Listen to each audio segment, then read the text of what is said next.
Good afternoon, and welcome to our first installment of Conversations Over Coffee. I'm Nancy Hafner, the Community Engagement Specialist for Willmar Public Schools. This new segment offers an opportunity for parents to hear from some local community experts on a variety of topics during an informal interview with Vicki Henle, our Family Outreach Coordinator with Willmar Early Childhood Family Programs. Today's guest is Kim Madsen. Kim is the owner of Kim Madsen Consulting and the Director of Community Impact for Woodland Centers. Kim has a master's degree in adult education. She's also a certified Gallup Strengths Coach. Today, she and Vicki are going to discuss change, why navigating change is hard, and how we individually can learn to make change easier for ourselves and for those around us. Definitely an important topic in light of today's health and economic challenges. I hope you enjoy the program, and I'm going to turn it over to Vicki. Thank you, Nancy, and welcome, Kim. I know personally that change can be difficult. It can make you anxious, it can make you frightened, uncomfortable, and then other times it's actually welcomed. So why is it, Kim, that some people embrace change and others are afraid of it? You know, it is probably one of the greatest questions of all time, right? And when you think about it, change, it all kind of depends on how you have grown up and how change has been implemented in your life. So when you think back to when you were a kid and how often was change occurring in your home, if you're a product of where change is embraced and change happens often, it's probably you're more apt to accept it than something that is a little more scheduled and rigid, and where life is much more of a pattern. And when it comes to change, we are creatures of habit, and we tend to cling to things that are safe, that bring us a sense of safety, right? And so when you think about that and you think about, okay, so where are our senses of safety? And for some people, it's possessions. Some of it is family. Some of it is more about things. Some about it is the money in your bank account. Some people, it's their job. And a lot of things that do with change, for us to truly understand what it means for me, what it means for you, takes self-evaluation. And how often do you know, or people sitting down and going, why is change so hard for me? Am I a person who accepts it, or am I a person that change isn't that easy for me? And so we kind of sometimes dig in the heels and we look at it in that way. And, you know, so you got that. You have the tendency, whether it's the perks of a job, you know, because jobs tend to change or people stay in a job forever. And that's just one way of looking at it, where people might not be happy in their current role, but yet the comfort of that role, of the perks, the vacation, all of those things, it's a comfort. And so being able to step aside and say, you know what, no one really is holding I'm not like locked into this job, but there's something keeping it here. And so is it my own personal feeling, sense of safety? So that's one that I hear a lot, is the fear of a job change. And in the economy and where we're at today, job change is coming faster and faster for many people. And so that's just an easier one to talk about. And then, along with that comes self-doubt. So along with the fear comes self-doubt. How am I going to manage that? Can I, if I go out? So that goes hand in hand. And then we tend to overlook the idea that there's always another option. There's exponential opportunity and options.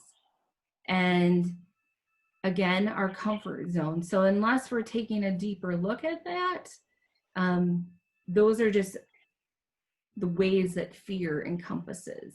And if we're digging in our heels, it usually is attached to some fear is underlying. And so you just kind of have to dig and ask the right questions of yourself, or if it's somebody in your family that is fearful or resisting change, it's about what are they fearful of?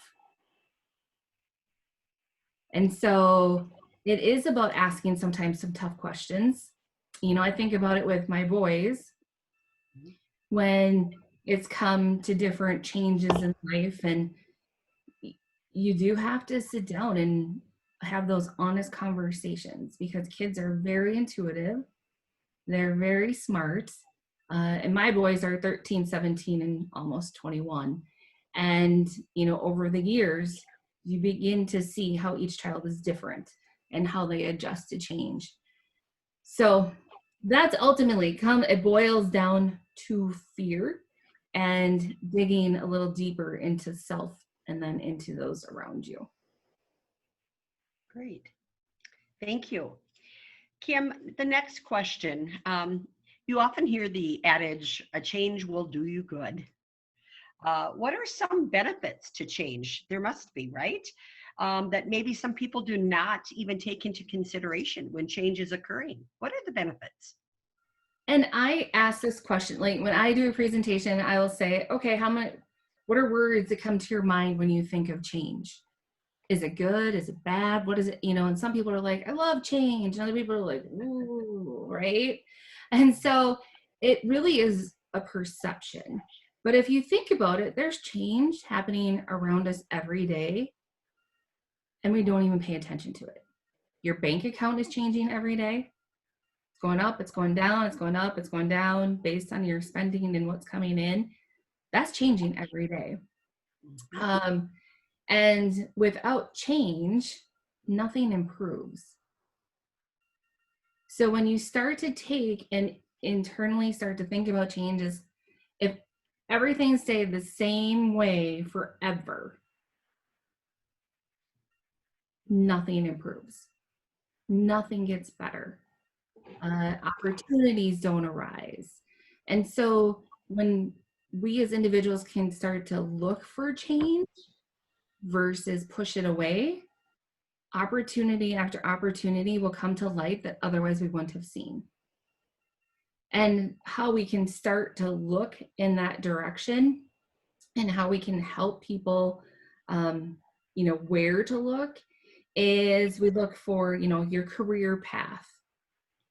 If I had stayed in my very first job, that was several roles ago, over several years, just think if once everyone graduated from high school and the first job they ever had was where they stayed, right? So when you start to think of that, it's like, oh, change is occurring. Change has happened when you look over your life. And if you look at every year as like a chapter in a book. And when you reflect on that, you can say, oh, look at those positive changes. Those were really good changes. And then there's always those hard ones. But when you got through the change and you got to the other side, there's more opportunity. And so when you can start to equate change and opportunity, it's a different mind shift. It's a different mindset. And then our role as parents is how do we help our children understand that change is always occurring and we can respond to it differently than digging in our heels. But we just have to start to help them dig into, what are you afraid of? It sounds that change is inevitable. So how do we help ourselves and our children to learn to embrace that change? And this is one thing that I know that I, over the years, have started to embrace a little bit more. I'm very much a tradition person. I like holidays and the traditions we have attached to them. And it does come down to is in the workforce and in your home. Are you a person that rearranges furniture? Which might seem ultra simple, right? Changing your hairstyle, changing the color of your hair. And the reason I say that is when I come home with my hair changed, my youngest will be like, "What'd you do to your hair?" Because we get into those patterns of just being like, this is how it is. And it's the same thing with your furniture. So the more things that you can do to show them that change is good and change is okay and life continues on after something has changed, they become open to the idea. And so one thing that I always say when I'm doing this presentation with adults is just think about, if in your workplace, if you've worked there for, let's just say 5 years even, when you walk through the door, is your routine the same every day? Do you walk and do you go to the same office? Do you walk and sit at the same seat? Do you take your lunch break at the same time, your coffee break at the same time? Is it very much routine? And this is where corporate business organizations, any organization in reality, is, are you an organization that is focused on being a change agent? And when you're a change agent, that means, you know what? Once a year, it's a hassle, but we change something. Whether it's Nancy and Vicki switch offices next year to make a change. Because what happens is when an organization or we in our homes can continually make some changes, it sets us up that when the big changes come, we're like, whew, we're used to this. Change is normal, but our society is not set up that way. So when change happens, it's like it throws us back in our seats. And then that panic and the fear comes in about how are we going to move forward. And then it's about, usually people will want to revert back and say, oh, when do we get to go back to the way it was? Versus, okay, let's take this and how do we come out on the other side? Maybe taking pieces of what was, but really saying we're going to take this change and we're going to improve. We're going to make it better. Not about going back, but make it better on the other side. And so it's just really a lot of that self-reflection and saying change. And if I'm being resistant to it, what am I fearful of? And then what things can I do differently to help my children or my family members understand change is okay? Because the feelings that we exude about change and our kids are listening to us, they usually follow. Their words follow, their actions follow. And so it is a lot about role modeling for them to see that I embrace change and they will tend to come right along, is what I seen, researched, has shown. It sounds like we just present a lot of opportunities like we do with other things as parents. So small changes at a time. Sounds great, Kim. Mm-hmm. All right. Well, great conversation, Kim. And in closing, I just wanted to share a little quote, and I don't even know where the quote came from, so I can't reference it, but it says, "We can be uncertain, but that doesn't make us unsafe." And I think that's what we need to do, is make sure that our children, our families, everyone in our lives know that we're going to be safe, even though we're needing to change. Absolutely. And it is a work in progress, right? And like I said, it's all of us taking the opportunity to really do the self-reflection piece, because then we're much more able to move forward with a positive. Great. Thank you, Kim. Mm-hmm.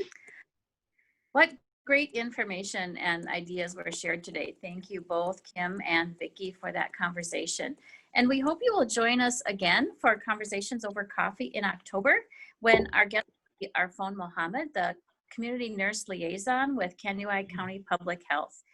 Vicki and Arfon will talk about health practices and preventative strategies to ensure a safe experience in school, how to navigate safely in larger groups of people, and the upcoming cold and flu season. So if you have a topic, parents, that you would like to hear more about, please send us a message or leave a comment on our page here today, and let us know what topics you would like us to address as we have conversations over coffee.